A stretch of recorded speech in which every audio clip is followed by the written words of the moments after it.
In this video I'm going to demonstrate how we can extract these traffic islands from the Leica TRK Mobile Mapping Data. So here you can see we have a traffic island. Okay, now I need to obviously digitize the edge of this. I'm not going to try and auto extract it because the auto extraction routines rely on height change, and the height change kind of disappears here. So I'm going to do it manually. So to start the process, I'm going to look at it in 2D. Okay, now I've got the pixel size currently set to 5, so to make it easier for me to see where the edges of this thing are, I'm going to change it to 1. There we go, which makes it much easier to see the edge. So I'm going to go to Digitize. I'm going to use the KB code, which I've already got set up. I'm going to start by hitting Select Points. I need to make sure my picking mode is appropriate, so my pick mode is currently set to nearest, i.e. it'll be clicking the closest point to the cursor. That should theoretically now be the highest point, but sometimes it can also pick points in the channel. So afterwards we'll run a little filter just to check all that. So I'm going to start by inserting a point, say there.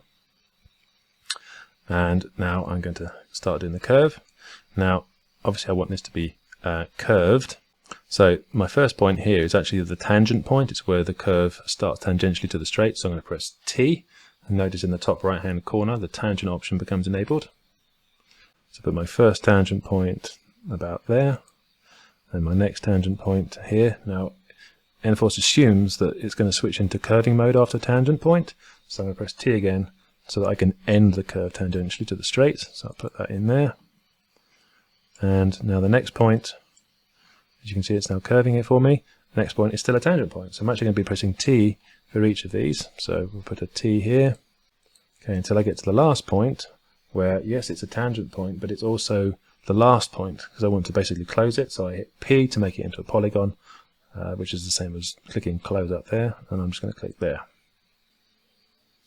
Okay, so you can see here I haven't quite maybe got the points in the right place, so let's just help that.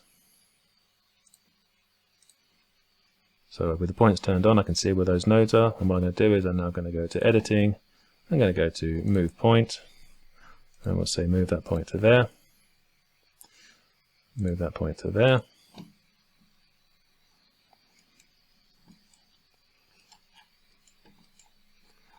Okay, and the others seem okay. So now if I right click to cancel that and go to the 3D view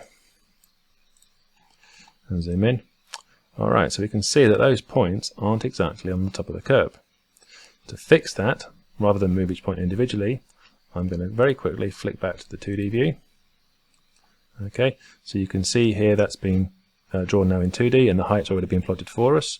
The scale at the moment is a little bit high, so I'm going to drop that down so the text isn't so big. Now obviously if you want the text on the outside, we can do that. We're just going to go to annotation, and we're going to go to feature flip, and it's the height annotation, and that goes to the outside. Okay, if you don't want to see the heights, that's fine, you can just turn the heights off. Alright, but we need to make sure that these points are actually sitting at the top of the curve. So I need to go to the lines menu, go to the heights menu, and put it to the highest level in the point cloud in those locations. So it's set to the point cloud, highest within that search radius for each point, and press OK. If I now flick back to the point cloud, nothing's changed until I hit press update, and there you go. You can also have the model set to auto update, so you don't have to keep doing that. Alright, so that's now set to the points around the top of the curve. How do I get the channel? Well, rather than digitize it manually again, what I'm going to do is I'm going to go back into the 2D view, and I'm going to go back to the lines menu, choose parallel all, click that feature, click that side. I'm going to give the new string the code CH. For the parallel offset, I shall say 0.01 of a meter, so 1 centimeter, and the height is going to come from the point cloud, but this time it's going to be the lowest levels.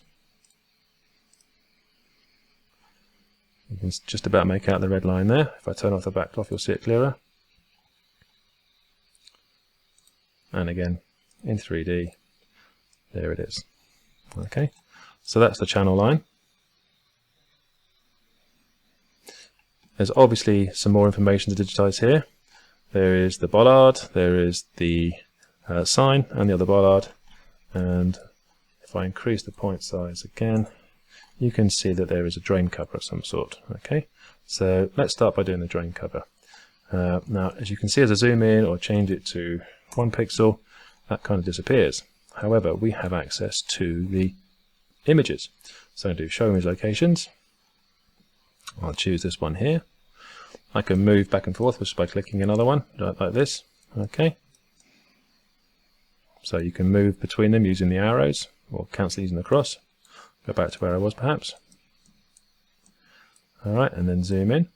So what I need to do now is digitize using the points, but now I can see exactly where it needs to go. I can now digitize using the points in the point cloud, but use the image to give me an exact location. So back to digitize, and this time I'm going to use MHR3, which is set up for the 3-point rectangular manhole. You can also create palettes of these codes, so you don't have to keep typing them in if you don't want. So I hit select. So to allow me to pick the exact points I need, I'm going to turn on the plane estimation mode.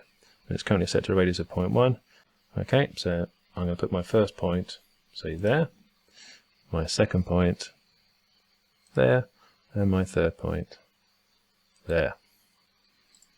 Okay, and that gives me my rectangular manhole.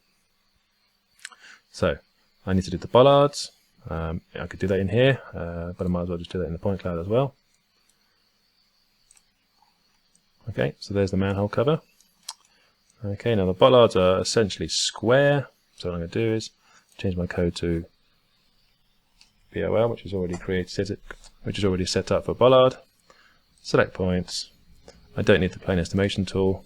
Okay, all I need to do is do diagonals.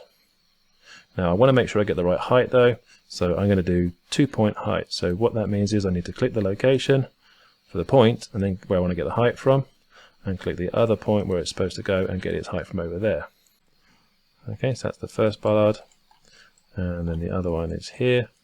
First point there, height from there, second point here, height from there. So that puts the 2 bollards in.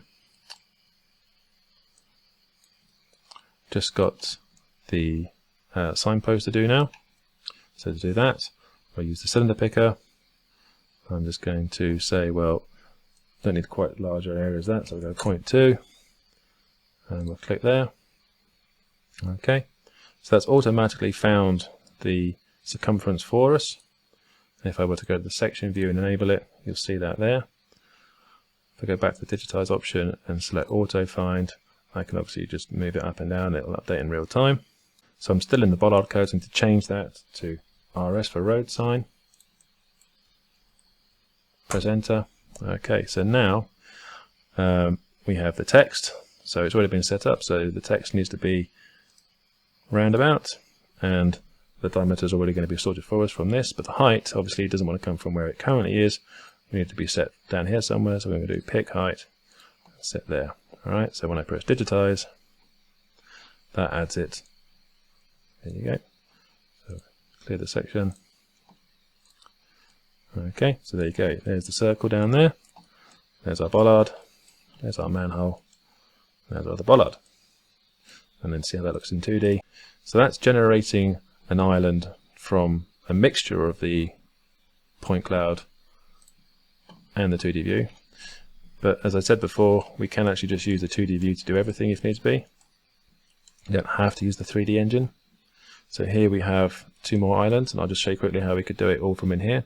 So I'm going to go this time to the points menu in here, go to insert. So KB, curb top, and the height is going to come from point cloud.